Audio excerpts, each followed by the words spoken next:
Previously, I had talked about why it was so important to forgive and why we find it so hard. Today, I'm going to be sharing tips on how to forgive.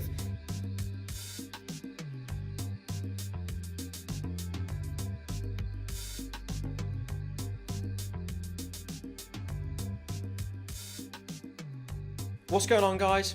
If you're new to the channel and are into personal development, then hit that subscribe button.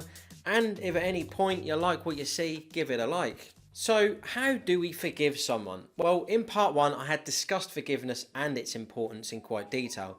I think you've all had or all been compelled at some point to forgive someone and maybe struggled with it. Now, the next question in the back of your head might be, well, how do I forgive them? What are the techniques and how can we apply them to forgiving someone who's maybe wronged us?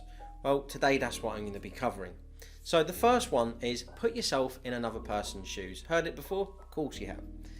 Put yourself in another person's shoes and try to see the situation from their perspective. Try to understand the reason behind hurting you. This exercise of recognizing the person who hurt you as a person who has also been hurt is very effective, because in many cases, hurt people hurt people. It's also possible that their improper behaviour towards you was justified because you did the same with them and didn't acknowledge it. Because it is easier to pick flaws in the person in front of us rather than peeking into ourselves. The second tip is keep your emotions apart from situation. Take your emotions out from the picture for a few seconds. Look at both sides of the screen. Try to visualize the situation again without being an emo cat. Now, what happened? Did you see a difference in your feelings towards that person? Maybe he or she was not as rude as you were envisioning earlier. And if you are so emotional, your emotions keep coming in between you and you can't see clearly, then I would suggest you view the situation from a third party perspective. Number 3, develop empathy towards other people. Now, developing empathy for your offender and to others can help you in forgiveness. For this, consider the history of the person who harmed you and try to visualize them as a weak, offended, fallible individual. Then push your humanity in the scenario. Try to speculate that they, like all fellow humans, have inherent worth.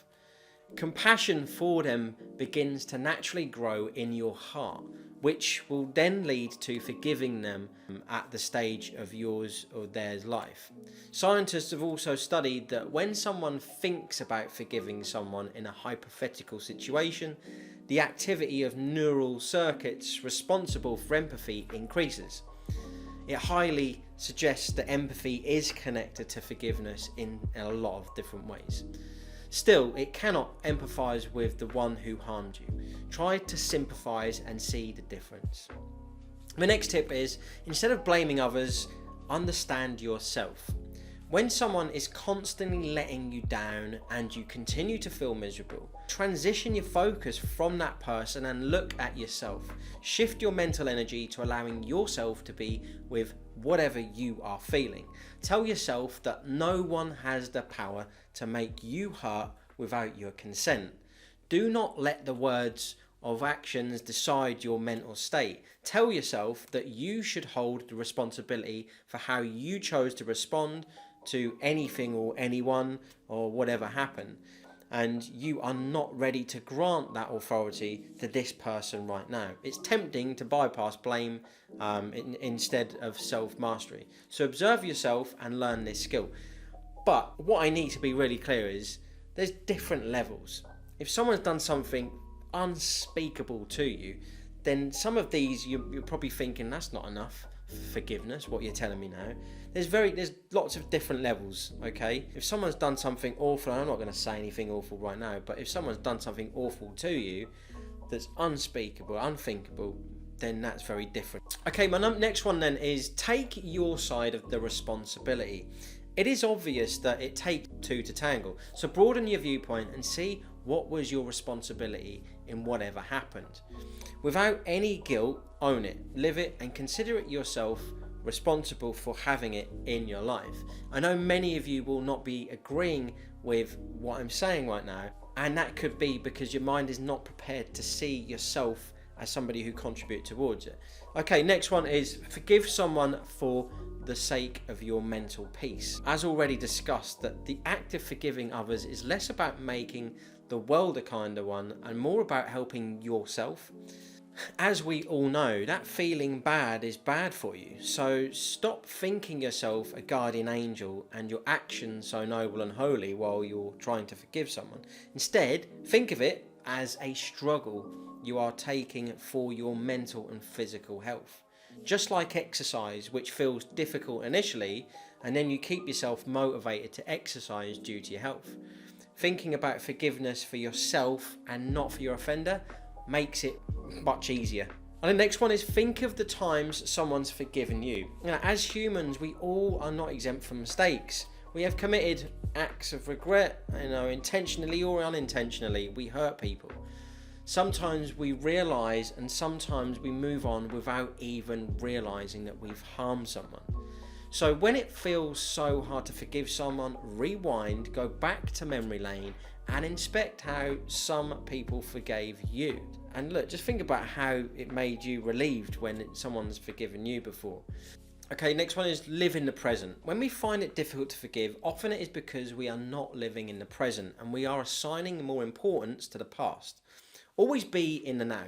When you keep wandering in the past, you'll miss out on the beauty of the present. Your negative emotions will keep following you and tracking your path to keep you unhappy and lost in that past. Practice living in the moment by appreciating what's around you. Now, I know it's easier said than done, but also it can be a detriment to how you're living your life. Remind yourself that the one who forgives is a bigger person, and it's tempting to play the blame game when you have been offended. Thinking I am not going to reach out unless they do is a mistake. What will be the difference between you and the one who wronged you if you cannot forgive them? By being the bigger person, you are empowering yourself. Forgiveness cannot be forced. You have to choose it for yourself if you want to be superior to the one who hurt you. And I think that instead of taking revenge, this is the most beautiful manner to clap back at your offender by forgiving them and showing them that you are bigger and more powerful than them. And so what if you still can't forgive? Well, that's okay. If you are still not ready to forgive someone, that's all right. It's completely okay. You can also try different things like writing down your emotions and thoughts. They can become more clearer once they're on paper. Talk about the situation with people you trust. Think that if the person you want to forgive is interested in taking forgiveness from you or not. Try to forget everything and move on. The last thing is really speak to a professional. And it's understandable that forgiveness is not an easy process, but it is worth it when you can. And it can help you move on and feel better and relieve a lot of stress and burden. So as humans, guys, this is my challenge to you. We do, as I said earlier, we have lots of things that we regret. Sometimes we make mistakes intentionally or unintentionally. So the next time you're ready to or looking to forgive someone, just go back to memory lane and remember somebody who's forgiven you and how that made you feel. That might help you have a clearer sense of thought when it comes to whether you should forgive someone or not. Share your challenge experience with us in the YouTube comments or tag us on Instagram using @wasamindset. That's it for today, everyone. If you enjoyed this content today and haven't already, I would appreciate you hitting that subscribe button, and if you want, you can hit the like button at the same time. If you want to be notified of new episodes, then click the notification bell. This has been Richard Rosa. Peace out.